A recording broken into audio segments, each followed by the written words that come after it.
Gaza city ও আশপাশের দুর্ভিক্ষকে মানবতার ব্যর্থতা আখ্যা জাতিসংঘ মহাসচিবের। প্রতিবেদন অসম্পূর্ণ অভিযোগ নেতানিয়াহুর। ইসরায়েলি হামলায় আরও ৭১ ফিলিস্তিনি।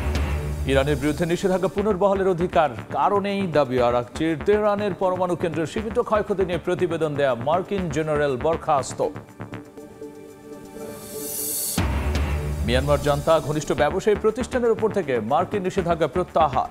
অপরাধমূলক কর্মকাণ্ডকে বৈধতা দেওয়ার অভিযোগ মানবাধিকার কর্মীদের। এবং ভয়াবহ দাবানলের কবলে যুক্তরাষ্ট্রের ক্যালিফোর্নিয়া, পুড়ে ছাই ৩,০০০ একরেরও বেশি বনভূমি। পর্তুগালে এ পর্যন্ত ৩ জনের মৃত্যু। স্পেনে নিয়ন্ত্রণে আসেনি আগুন।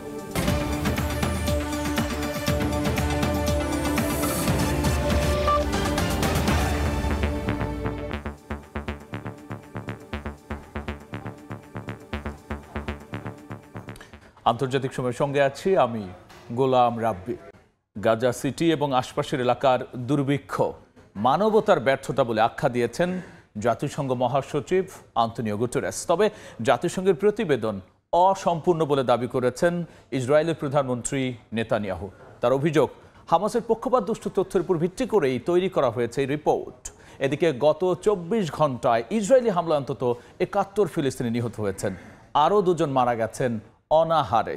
ফিলিস্তিনিদের সমর্থনে ইয়েমেনের রাজধানী সানায় হয়েছে বিক্ষোভ। গাজা সিটির বাজারগুলোতে খাদ্য ও প্রয়োজনীয় সামগ্রীর তীব্র সংকট। দুধ ও শিশু খাদ্য প্রায় শূন্য। খাদ্য ও পুষ্টির অভাব নিয়েই দিন যাপন করছে শত শত পরিবার।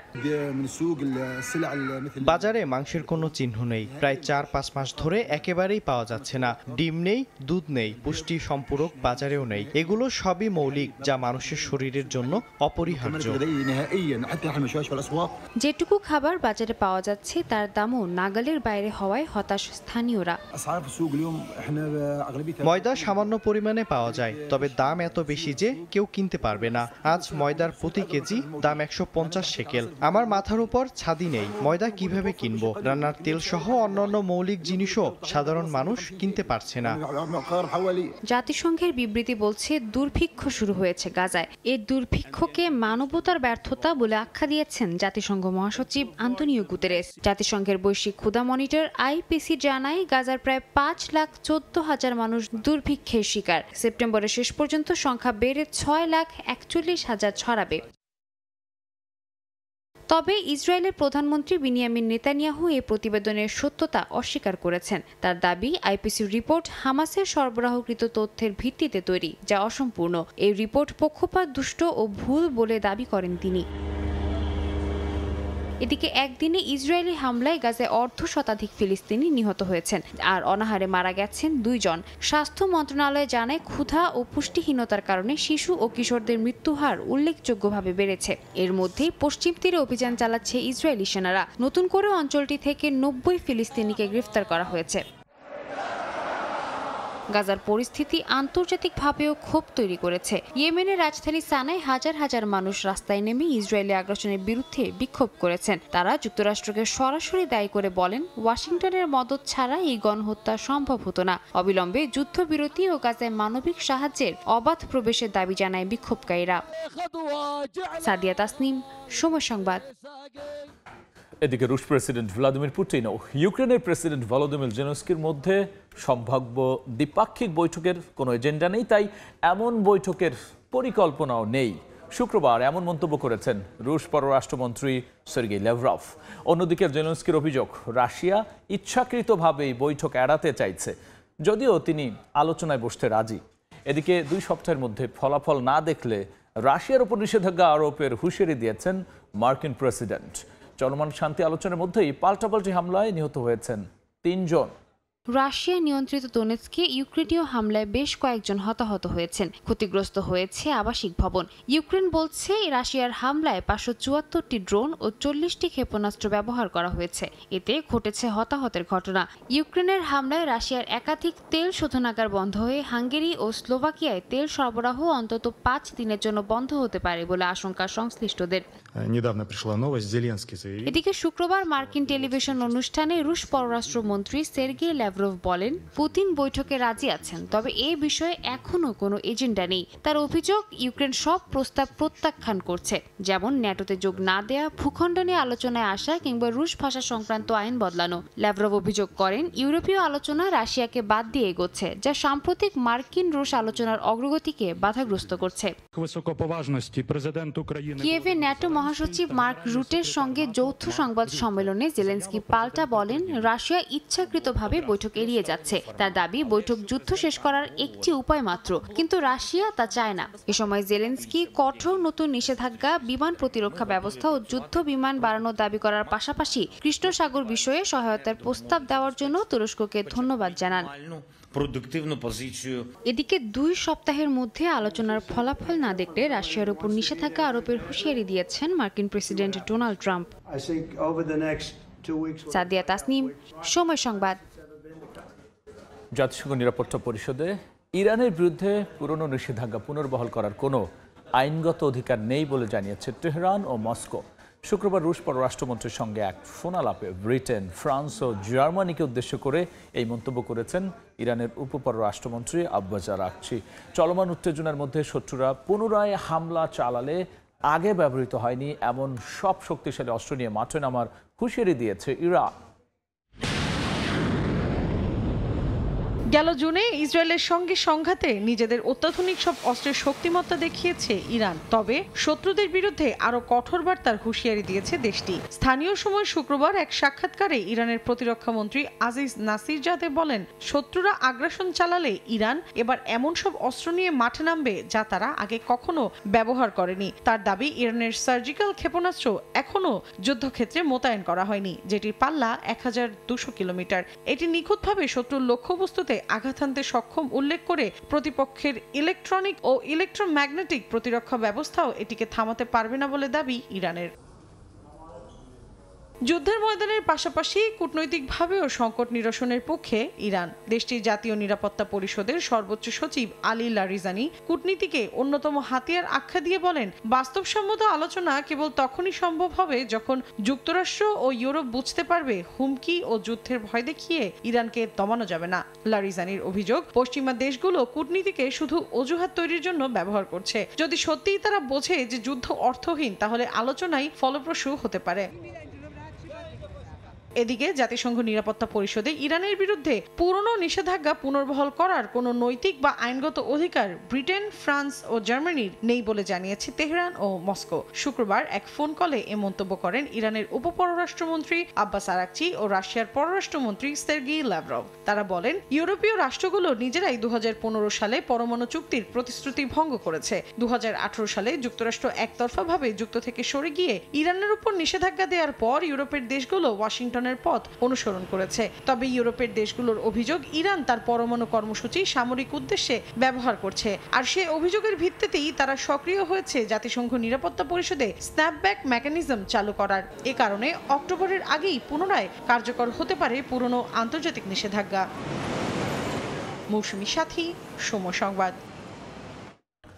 যুক্তরাষ্ট্রের গোয়েন্দা সংস্থার প্রধান জেফ্রি ক্রুজকে বরখাস্ত করলেন প্রতিরক্ষা মন্ত্রী পিট হেগসেট।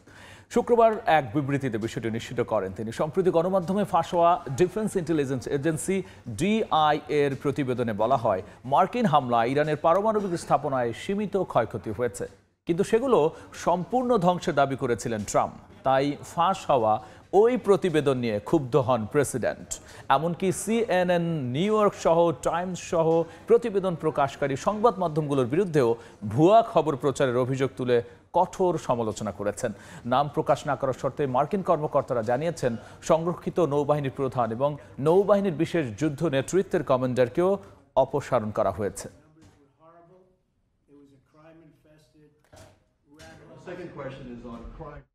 মিয়ানমারের জান্তা ঘনিষ্ঠ ব্যবসায়ী ও প্রতিষ্ঠানের ওপর থেকে নিষেধাজ্ঞা প্রত্যাহার করেছে যুক্তরাষ্ট্র।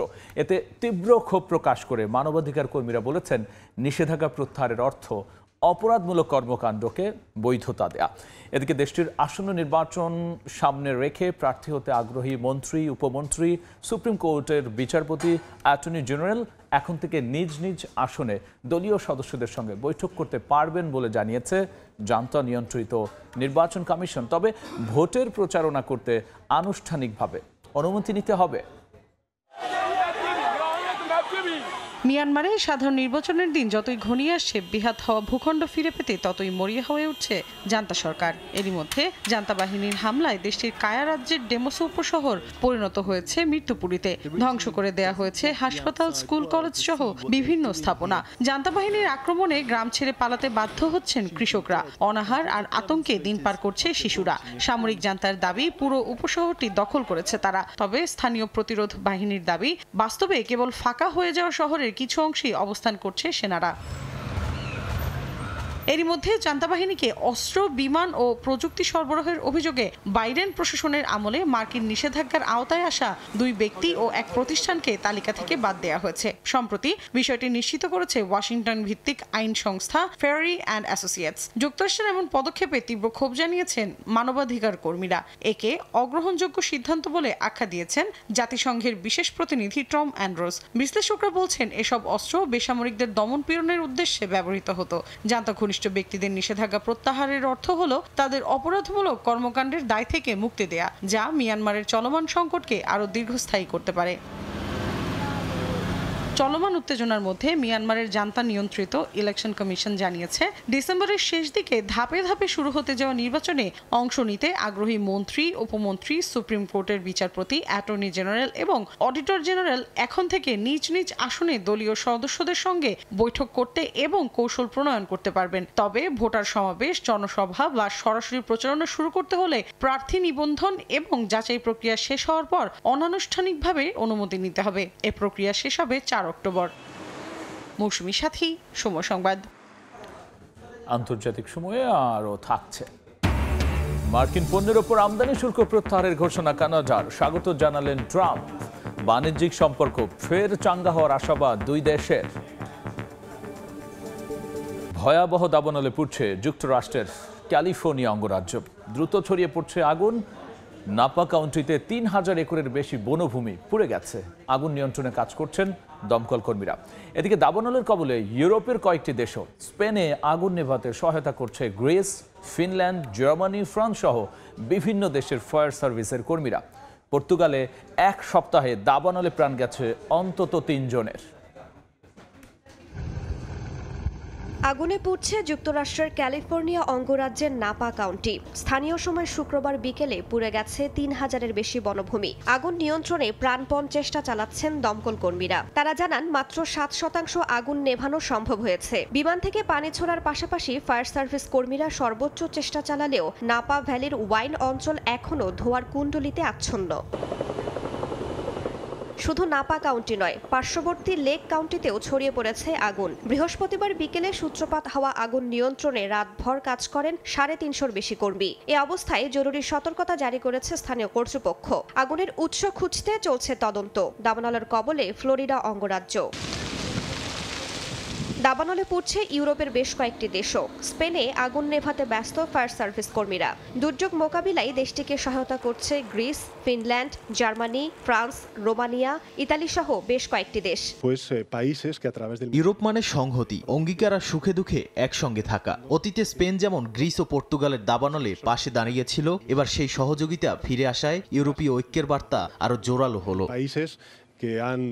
ইউরোপের আরেক দেশ পর্তুগালের কাস্তেলো নোভো শহরেও দাবানল। দমকল কর্মীদের সঙ্গে স্থানীয়রাও মরিয়া হয়ে আগুন নেভাতে কাজ করছেন। গত 1 সপ্তাহে দাবানলে প্রাণ গেছে কয়েকজনের। আগুনটা কতটা ভয়াবহ ছিল তা বোঝানো অসম্ভব। এখান থেকে ওদিকে মুহূর্তেই ছড়িয়ে পড়ল আগুন, আর একই সময়ে সব জায়গায় আগুন ধরে গেল। পরিসংখ্যান বলছে 1 সপ্তাহে দাবানলে পুড়েছে প্রায় 2,74,000-এর বেশি হেক্টর জমি। 2006 থেকে 2024 সালের গড় বার্ষিক হিসেবের প্রায় 3 গুণ। পর্তুগালে এর আগে সর্বশেষ এমন ভয়াবহ পরিস্থিতি হয়েছিল 2017 সালে। কয়েক মাসের ব্যবধানে 2 দফা দাবানলে সে সময় প্রাণ হারান শতাধিক মানুষ। এবারও সেই স্মৃতি ফিরিয়ে আনছে বনভূমির ভয়াবহ আগুন। রাইসা জান্নাত, সময় সংবাদ। যুক্তরাষ্ট্রের সঙ্গে USMCA চুক্তির আওতায় সব প্রতিশোধমূলক শুল্ক প্রত্যাহারের নির্দেশ দিয়েছেন কানাডার প্রধানমন্ত্রী মার্ক কার্নি। এই উদ্যোগকে স্বাগত জানিয়েছেন মার্কিন প্রেসিডেন্ট ডোনাল্ড ট্রাম্প। এতে ওয়াশিংটন অটোয়া বাণিজ্যিক সম্পর্ক ফের জোরদারের আশাবাদ দেশ দুটির। দীর্ঘদিনের বাণিজ্যিক সম্পর্ক থাকলেও মার্কিন প্রেসিডেন্ট ডোনাল্ড ট্রাম্প দ্বিতীয়বার হোয়াইট হাউসে ফেরার পর যুক্তরাষ্ট্র কানাডা সম্পর্কে টানাপোড়েন দেখা দেয়। কখনো আলোচনা, আবার কখনো পাল্টাপাল্টি শুল্ক আরোপ করতে দেখা যায় দুই দেশকে। তবে আবারও ইতিবাচক দিকে এগোতে দেখা যাচ্ছে দুই দেশের বাণিজ্যিক অংশীদারিত্ব। স্থানীয় সময় শুক্রবার রাজধানী অটোয়া থেকে কানাডার প্রধানমন্ত্রী মার্ক কার্নি ঘোষণা দেন মার্কিন পণ্যের ওপর থেকে আমদানি শুল্ক প্রত্যাহার করে নেবে দেশটি। যুক্তরাষ্ট্রের সঙ্গে সই হওয়া USMCA চুক্তির আওতায় এই পদক্ষেপ নিচ্ছেন বলেও জানান তিনি। কানাডা বর্তমানে যুক্তরাষ্ট্রের সাথে সবচেয়ে লাভজনক বাণিজ্য চুক্তি করেছে। যদিও এটি আমাদের আগের চুক্তিগুলো তার থেকে আলাদা, এটি এখন অন্য যে কোনো দেশের চেয়ে ভালো।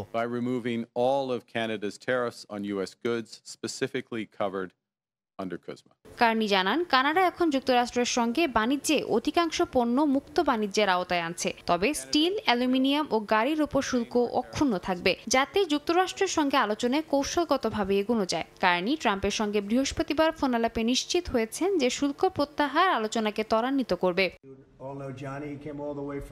মার্কিন প্রেসিডেন্ট ট্রাম্প শুক্রবার ওভাল অফিসে বলেন, কার্নি তার প্রতিশোধমূলক শুল্ক প্রত্যাহার করছেন। এ পদক্ষেপকে স্বাগত জানিয়ে তিনি কার্নির সঙ্গে আবারও ফোনালাপের সম্ভাবনার কথা ব্যক্ত করেন। এ সময় ট্রাম্প বলেন, কানাডা ও মেক্সিকো বহু বছর ধরে মার্কিনদের অনেক ব্যবসা বাগিয়ে নিয়েছে, যা এখন আবারও যুক্তরাষ্ট্রে ফিরে আসছে।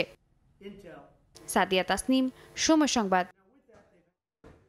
গুগলের সঙ্গে $1000 কোটি বেশি মূল্যের ক্লাউড কম্পিউটিং চুক্তি করেছে ফেসবুকের মূল প্রতিষ্ঠান মেটা। 6 বছর মেয়াদী এই চুক্তির আওতায় গুগলের ক্লাউড সার্ভার, স্টোরেজ, নেটওয়ার্কিং সহ নানা সেবা ব্যবহার করবে মেটা। গেল জুলাইয়ে মেটার প্রধান নির্বাহী মার্ক জাকারবার্গ জানান, কৃত্রিম বুদ্ধিমত্তার জন্য কয়েকটি বিশাল ডেটা সেন্টার তৈরি করা হচ্ছে। এই পরিকল্পনার অংশ হিসেবেই বিনিয়োগ করবে কোম্পানিটি। তবে গুগল কিংবা মেটা কেউই আনুষ্ঠানিকভাবে এ বিষয়ে বিস্তারিত কিছু জানায়নি। ভারী বৃষ্টি আর বন্যায় বিপর্যস্ত এশিয়ার বিভিন্ন দেশ। পাকিস্তানে টানা বৃষ্টিতে মৃতের সংখ্যা বেড়ে দাঁড়িয়েছে 750। নতুন করে সিন্ধু প্রদেশে আরও বৃষ্টির পূর্বাভাস দেওয়া হয়েছে। এর মধ্যেই গিলগিট বালতিস্তানে বরফের স্তূপ দেখে আটকে পড়া অন্তত 200 বাসিন্দাকে উদ্ধার করা হয়েছে। এদিকে স্বায়ত্তশাসিত অঞ্চল ইনার মঙ্গোলিয়ায় আকস্মিক বন্যায় 12 জনের মৃত্যুর খবর পাওয়া গেছে।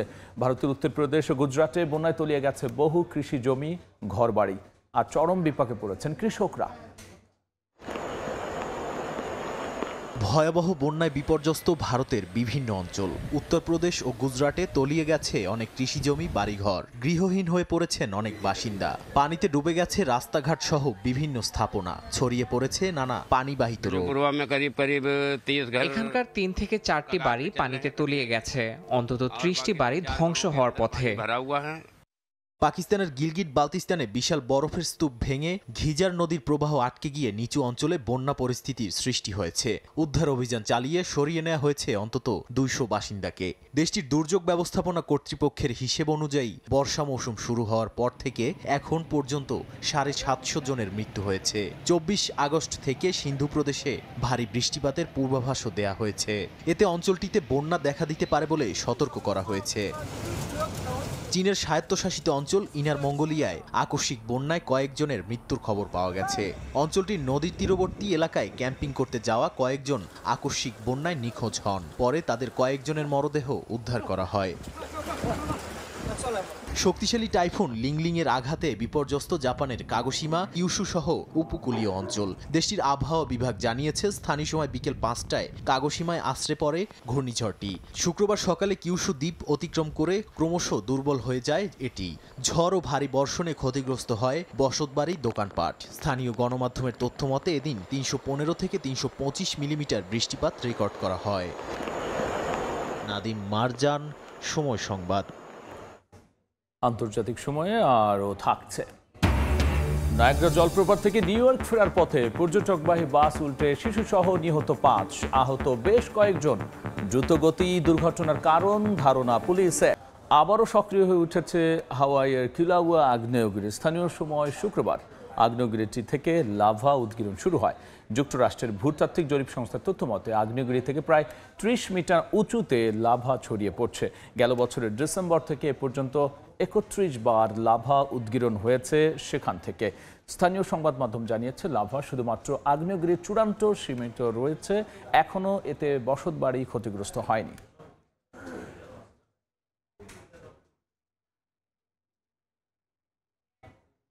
যুক্তরাষ্ট্রের নিউ ইয়র্কে ভয়াবহ বাস দুর্ঘটনায় শিশুসহ নিহত হয়েছেন 5 জন। শুক্রবার দুপুরে পর্যটকবাহী বাসটি নায়াগ্রা জলপ্রপাত থেকে নিউ ইয়র্ক শহরে ফেরার পথে বাফেলোর কাছে দুর্ঘটনা ঘটে। চালকসহ 52 জন যাত্রী ছিলেন। পুলিশের ধারণা দ্রুতগতির কারণেই এই দুর্ঘটনা ঘটেছে। নিউ ইয়র্ক থেকে হাসানুজ্জামান সাকির রিপোর্ট। নিউ ইয়র্কে ভয়াবহ বাস দুর্ঘটনা। বাফেলোর পূর্ব দিকে পেমব্রুক শহরের কাছে মহাসড়কে উল্টে আছে পর্যটকবাহী ট্যুর বাস। নিউ ইয়র্ক স্টেট পুলিশ জানায়, শুক্রবার দুপুর 1:15টার দিকে দুর্ঘটনার খবর পেয়ে ঘটনাস্থলে ছুটে আসেন তারা। উদ্ধার অভিযানে নামে হেলিকপ্টার, অ্যাম্বুলেন্স, ফায়ার সার্ভিস ও আইন শৃঙ্খলা রক্ষাকারী বাহিনী। ঘটনাস্থলে ভিড় করেন স্থানীয় বাসিন্দারা। তারা জানান, দুর্ঘটনায় শিশুসহ বেশ কয়েকজন নিহত হয়েছেন, তবে জীবিত আছেন বাসের চালক। গুরুতর অবস্থায় আহত স্থানীয় হাসপাতালে নেওয়া হয়েছে। পুলিশের মুখপাত্র জেমস ও ক্যালেগান সংবাদ সম্মেলনে জানান, পেমব্রুক শহরের কাছে I-90 মহাসড়কে এই দুর্ঘটনা ঘটে। বাসটি ড্রাইভার সহ 52 জন পর্যটক নিয়ে নায়াগ্রা জলপ্রপাত থেকে নিউ ইয়র্ক শহরে ফিরছিল। পুলিশের ধারণা, দ্রুতগতির কারণে নিয়ন্ত্রণ হারিয়ে পাশের খাদে পড়ে উল্টে যায় বাসটি। দুর্ঘটনার পর মহাসড়কের দুদিকেই যান চলাচল বন্ধ হয়ে যায়। বিকল্প পথে চলাচলের নির্দেশনা দেয় নিউ ইয়র্ক ট্রান্সপোর্ট অথরিটি। আমার পিছনে new York state police, fire service, EMS helicopter ছাড়াও বিভিন্ন পুলিশ সংস্থা থেকে কর্মীরা কাজ করছেন। অনেক লোককে এরি কাউন্টি মেডিকেল সেন্টারে, স্ট্র মেমোরিয়াল হাসপাতালে নিয়ে যাওয়া হচ্ছে। কিন্তু আমি যেমন বলেছি, এটি একটি চলমান ঘটনা, আমাদের কাছে সব উত্তর নেই। উদ্ধার কর্মীরা জানান, বাসটিতে বেশিরভাগ যাত্রী ছিল ভারতীয়, চীনা ও ফিলিপিনো, যাদের মধ্যে অনেকেই শিশু। নিউ ইয়র্কের গভর্নর কেতি হুকুল বলেন, উদ্ধার অভিযানের পাশাপাশি দুর্ঘটনার কারণ অনুসন্ধান চলছে। হাসানুজ্জামান সাকি, সময় সংবাদ, নিউ ইয়র্ক, যুক্তরাষ্ট্র। যুক্তরাষ্ট্রের লুইজিয়ানায় একটি কারখানায় ভয়াবহ বিস্ফোরণ ঘটেছে। আগুন ছড়িয়ে পড়ায় ধোঁয়ায় আচ্ছন্ন হয়ে যায় রোজল্যান্ড শহর। স্থানীয় সময় শুক্রবার দুপুরে এই বিস্ফোরণ ঘটে। খবর পেয়ে জরুরি ভিত্তিতে ওই এলাকা থেকে স্থানীয়দের সরিয়ে নেয় কর্তৃপক্ষ। আগুন নিয়ন্ত্রণে কাজ করছে দমকল বাহিনীর কর্মীরা। এখনও পর্যন্ত হতাহতের কোনো খবর পাওয়া যায়নি। কারখানাটিতে লুব্রিক্যান্ট উৎপাদন করা হতো বলে জানা গেছে। বিস্ফোরণের কারণ খতিয়ে দেখছে প্রশাসন। যুক্তরাষ্ট্রের কলোরাডোর একটি দুধের খামারে 6 শ্রমিকের মৃত্যু হয়েছে। কর্তৃপক্ষ জানিয়েছে, গ্যাসের বিষক্রিয়ার মাধ্যমে মৃত্যু হয়েছে বলে ধারণা করা হচ্ছে। প্রাথমিকভাবে একে দুর্ঘটনা হিসেবে দেখছেন তারা, তবে পুলিশ ও উদ্ধারকারী সংস্থা মৃত্যুর কারণ তদন্ত করছে। নিহতদের পরিবারের প্রতি সহানুভূতি জানিয়েছে খামারের মালিকানাধীন সংস্থা dairy farmers of America. Saudi আরবে প্রথমবারের মতো প্রবাসী কর্মীদের জন্য চালু করতে যাচ্ছে নতুন স্বেচ্ছাসেবী পেনশন ও সঞ্চয় কর্মসূচি। IMF এর প্রতিবেদনে বলা হয়েছে, public pension and savings programme নামে পরিচিত এই প্রকল্পের আওতায় বিদেশি কর্মীরাও সৌদি নাগরিকদের পাশাপাশি অন্তর্ভুক্ত হতে পারবেন। আরিফুর রহমানের রিপোর্ট। সৌদি আরবে কর্মরত প্রবাসীদের জন্য খুলছে নতুন সম্ভাবনার পথ। এবার তারা তাদের আয়ের একটি অংশ সরাসরি সৌদিতে সঞ্চয় ও বিনিয়োগের সুযোগ পাবেন। সেই পথই খুলে দিচ্ছে public pension and savings programme. 2025 সালের প্রথম প্রান্তিকেই সৌদি আরবের সামাজিক বীমা ব্যবস্থায় নিবন্ধিত কর্মীর সংখ্যা ছিল প্রায় 1,28 লাখ, যার মধ্যে প্রায় 77% বিদেশি প্রবাসী শ্রমিক। নতুন এই কর্মসূচিকে অর্থনীতির জন্য ইতিবাচক বলে মনে করেন সৌদি আরবের অর্থনীতিবিদরা। তাদের মতে এটি যেমন প্রবাসীদের ব্যক্তিগত সঞ্চয় বাড়াবে, তেমনি দেশের আর্থিক ব্যবস্থাও আরও স্থিতিশীল হবে। একই সঙ্গে IMF বলছে, এই উদ্যোগের ফলে সৌদি আরবের অভ্যন্তরীণ সঞ্চয় বাড়বে এবং দেশের বাইরে অর্থ পাঠানোর প্রবণতা কিছুটা কমবে। এই উদ্যোগকে সাধুবাদ জানিয়েছে বাংলাদেশি ব্যবসায়ীরা। তাদের মতে এই কর্মসূচি একদিকে ভবিষ্যৎ সুরক্ষা নিশ্চিত করবে, অন্যদিকে নিজ দেশের রেমিটেন্স প্রবাহ বজায় রাখতে সহায়তা করবে। যারা বিনিয়োগকারী হয়েছেন তারা যেমন সামাজিকভাবে এখানে তাদের মান বৃদ্ধি পেয়েছে, তেমন সৌদি আরবের অর্থনীতিকে তারা স্বাবলম্বী করেছেন এবং অর্থনীতিকে তারা ডেভেলপ করতেছেন এবং নিজের অর্থনীতিভাবে তারা অনেকটাই স্বাবলম্বী হয়েছেন এবং বাংলাদেশকে তারা রেমিটেন্সের মাধ্যমে দেশকে উন্নত করতেছে। সৌদি আরবের অর্থ মন্ত্রণালয়ের তথ্য অনুযায়ী 2024 সালে বিদেশি শ্রমিকরা দেশে পাঠিয়েছেন 144.2 বিলিয়ন সৌদি রিয়াল, যা আগের বছরের তুলনায় 14% বেশি। গত এক দশকে রেমিটেন্সের পরিমাণ পৌঁছেছে প্রায় 1.43 ট্রিলিয়ন রিয়াল। আরিফুর রহমান, সময় সংবাদ, সৌদি আরব। বিশ্বের সবচেয়ে বড় মেট্রো নেটওয়ার্কের শহর জাপানের রাজধানী টোকিও। প্রতিদিন কোটি মানুষ এই পরিবহনের উপর নির্ভরশীল। সময়ানুবর্তিতা ও আধুনিক প্রযুক্তির কারণে এটি বিশ্বজুড়ে দৃষ্টান্ত হয়ে উঠেছে। জাপান থেকে শাকিল মাহমুদের রিপোর্টে দেখব বিস্তারিত। প্রযুক্তি আর শৃঙ্খলার দেশ জাপান। সেই শৃঙ্খলার বড় উদাহরণ হলো এখানকার মেট্রো রেল ব্যবস্থা। প্রতিদিন কোটি কোটি মানুষ নির্ভর করে এই গণপরিবহনের উপর। দেশটির মেট্রো শুধু যাত্রী পরিবহনের মাধ্যম নয়, এটি নিজেই একটি সিস্টেম অফ ডিসিপ্লিন। লন্ডন বা নিউ ইয়র্কের মেট্রোর তুলনায় টোকিও মেট্রোর সময়ানুবর্তিতা অনেক বেশি, আর সেবার দিক থেকে এটি অনেক বেশি ব্যবহার বান্ধব এবং নির্ভরযোগ্য। শুধু টোকিওতেই রয়েছে 13টি সাবওয়ে লাইন ও 285টি স্টেশন। স্টেশনগুলোর মাঝে রয়েছে শক্তিশালী সংযোগ, যাতে খুব সহজেই একদিক থেকে আরেক দিকে পৌঁছানো যায়। এছাড়া রয়েছে সম্পূর্ণ ইলেকট্রনিক টিকিটিং সিস্টেম। সুইকা বা পাসমো কার্ড ছোঁয়ালেই স্বয়ংক্রিয়ভাবে খুলে যায় গেট। এতে বাঁচে সময়, বাড়ে সুবিধা। ট্রেনে উঠলে চোখে পড়ে আরও চমক, শান্ত পরিবেশ, পরিচ্ছন্ন আসন এবং যাত্রীদের সুসংগত আচরণ। কেউই উচ্চস্বরে কথা বলে না, বই কিংবা মোবাইল ফোনে চোখ রেখে নীরবে যাত্রা উপভোগ করেন। প্রতিদিন অবিরাম চলমান এই নেটওয়ার্ক শুধু মানুষের যাতায়াত সহজই করেনি, জাপানের অর্থনৈতিক কর্মকাণ্ড কর্মব্যস্ত নগর জীবনে এনেছে নতুন গতি। মোহাম্মদ শাকিল মাহমুদ, সময় সংবাদ, জাপান। আন্তর্জাতিক সময়ের শীর্ষ সংবাদ জানিয়ে দিচ্ছি আরও একবার। গাজা সিটি ও আশপাশের দুর্ভিক্ষকে মানব জাতির ব্যর্থতা আখ্যা জাতিসংঘ মহাসচিবের। প্রতিবেদন অসম্পূর্ণ, অভিযোগ নেতানিয়াহুর। ইসরায়েলি হামলায় আরও 71 ফিলিস্তিনি নিহত এবং ইরানের বিরুদ্ধে নিষেধাজ্ঞা পুনর্বহালের অধিকার কারণেই দাবি আরাকচির। তেহরানের পরমাণু কেন্দ্রের সীমিত ক্ষয়ক্ষতি নিয়ে প্রতিবেদন দেয়া মার্কিন জেনারেল বরখাস্ত।